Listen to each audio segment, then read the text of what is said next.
Hurricane season is upon us again. It feels like we had Hurricane Ian yesterday. You drive around and it's still haunting everyone. Blue tarps, people waiting on their homes to be rebuilt inside to get back to some normalcy. I cannot believe it's been 8 months. It's affected a lot of people, and I'm a local, so I've been here every storm. Every year they say the surge is coming. 12-foot surge, the flood's going to happen, evacuate. And every year it doesn't happen. So you kind of get over the news. You want to think that they're exaggerating, but this year it happened. And I will say, as a local, this was my wake up call. Um, I will not diminish storms anymore. I've seen so many people go through so much, family members, and it's just really been really tough. Hurricane season began today and goes through November 1st, or excuse me, yeah, November 30th.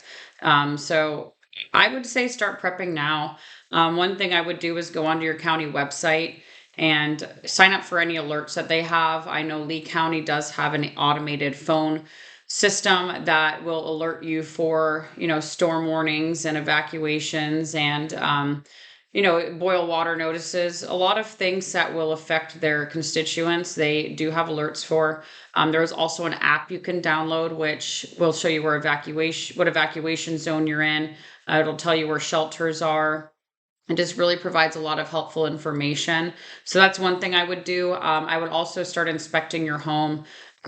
Check your gutters, clear your gutters, have your roof inspected, check your garage doors, make sure hinges are okay and everything's working properly. Make sure that you know where your water shutoff is and your electric shutoff, and create a plan. Start creating preparation kits for storms. Create a plan with your family, emergency plan. If you were to get separated, make sure that everyone knows where your meeting spot is going to be, who you're going to contact.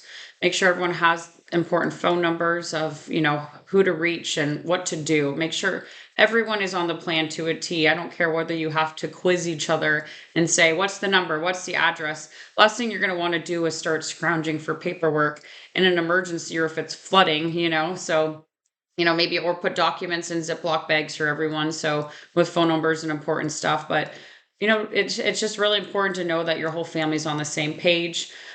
Get waterproof Tupperware containers and put important documents in there. I have so many family members and friends that, didn't prepare for a flood. So important documents were in the garage and they flooded, or they were in their file cabinets and it flooded. So that's super important. Get coolers that have wheels and, pull handles on it. Last thing you want to do is start lugging coolers out of your house if you need to. Wheels will make things so much faster. Also, start taking inventory of household items. Make sure that dates are on these items. If you go on your iPhone, it takes photos and it has the date. If you need to submit anything to insurance for any loss of, household items, they want to see that the date is pre-storm, and then they're going to want to see photos post-storm, or they'll send in an adjuster, but they do want to see the items pre-storm with dates. You can video, that works as well.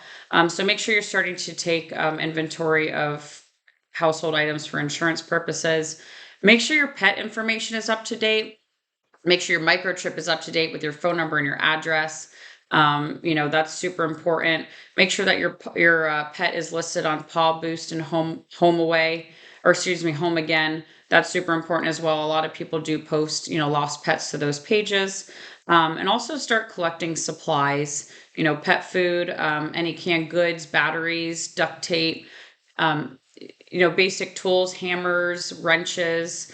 I would say, battery packs for your phone. I think that's huge. A lot of people, you don't think about it. You're like, oh, I'll plug my phone in. If you don't have electric, you're not plugging anything in. So I would say, now that hurricane season has started, I weekly, I would go out and buy some items, or anytime you run into the store, grab another pack of batteries or flashlights, so you're not doing it last minute.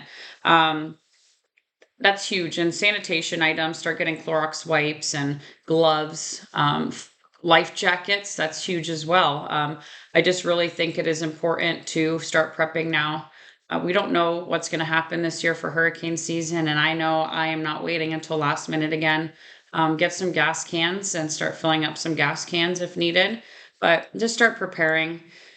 I'll make sure I put some important links in my YouTube description so that you can, access some important links for hurricanes. And I will also put a checklist in there for you to, start checking things off your list, making sure that you have supplies to get you through a week or two if a hurricane were to come through and it were to knock out the power or whatnot. So just start preparing from a local to other locals to people that, have only been here a few years or just moving here. Take it seriously. The last thing you want to do is be one of us that decide to stay for Hurricane Ian. So